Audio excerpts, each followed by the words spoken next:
lang! Ay, paano? Nagulat naman ako sa'yo, Beshi. Akala ko kung sino na. Ako nga din eh, kinabahan. Akala ko nakabunggo ako ng biik. Sandali nga. Saan ka ba pupunta? At may hawak-hawak ka pang speaker. Doon, kinamang Manny. Papaayos ko sana ito, nasira kasi. Ah, ganun ba? Siguro, nasobrahan ka na naman sa kaka-video okay. Kaya nasira yan. Nagbibideo okay. Akala mo naman kung sino magandang boses. Boses pala ka naman. Hindi naman, baka nasobrahan lang sa gamit. Inggit ka lang kasi wala kang speaker na gaya nito. Siya nga pala, alam mo ba yung bahay nila Mang Manny? Samahan mo naman ako. Ah, pagkakaalam ko, doon sa may tabi ng eskwelahan. Bakit naman kita sasamahan? Busy ako, no?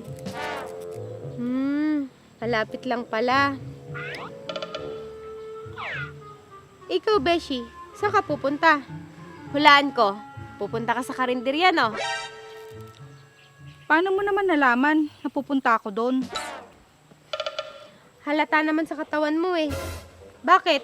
Hindi ka pa ba kumakain? Kumain na. Naubos ko nga yung isang kalderong kanin. Kaso, bitin pa rin. Kaya, nagugutom pa rin ako.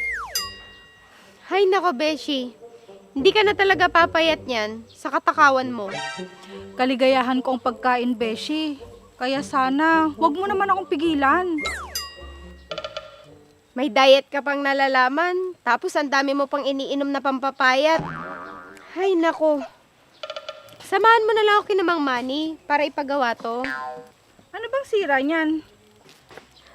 Pag binubuksan ko kasi siya, hindi siya tumutunog. Pero pag pinapatay ko, doon naman siya tumutunog. Ay, alam ko na, Beshi. Siguro, minumulto ka. Huwag mo naman akong takutin, Beshi. Takot pa naman ako sa multo. Hindi mo ba yun naririnig, Beshi? Beshi, ano yun? Natatakot na ako. Wala yun. Siguro, may gumagawa lang dun sa kapitbahay. Siguro. Pero, baka naman totoong minumulto ako. Tatapon ko na tong speaker na to. Baka mamaya, iba na yung lumabas na boses dyan. Wag. Sayang naman. Ipaayos mo na lang. Ayoko na. Sa'yo na lang yung speaker. Ayoko nga. Iwan na lang natin dyan. Tara na, umalis na lang tayo dito.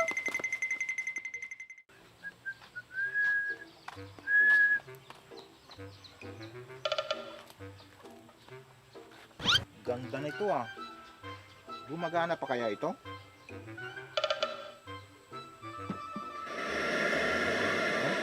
Sira na siguro to. Iba na yung tunog eh. Uy! Ano yun? Sino yung nagsalita? May multo yata tong radyo na to. Tumabi nga kayo. Ang papangit nyo. Bakit tumatakbo yun? Wala naman humahabol sa kanya. Pamalay ko. Magkasama lang tayo eh. Sa akin mo patatanungin.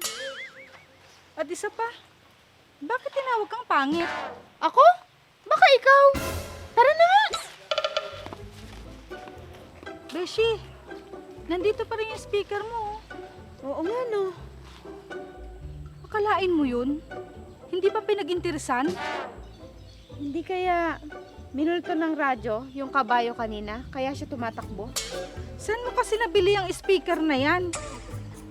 Sa matandang lalaki. Sabi kasi niya, maganda yung tunog nito, kaya binili ko. Yung mahaba yung balbas? At puti na yung buhok? Dun sa pangalawang kanto? Oo, dun nga. Yung parang haunted house ang bahay? Tama ka. Dun nga. Hay nako, Beshi, nabudol ka lang. Ayan kasi, mahilig kang maniwala sa mga sinasabi ng iba. Di ba ikaw din? Bumili ka rin ng gamit dun sa matanda? Oo. O nasa na ngayon yung gamit na binili mo?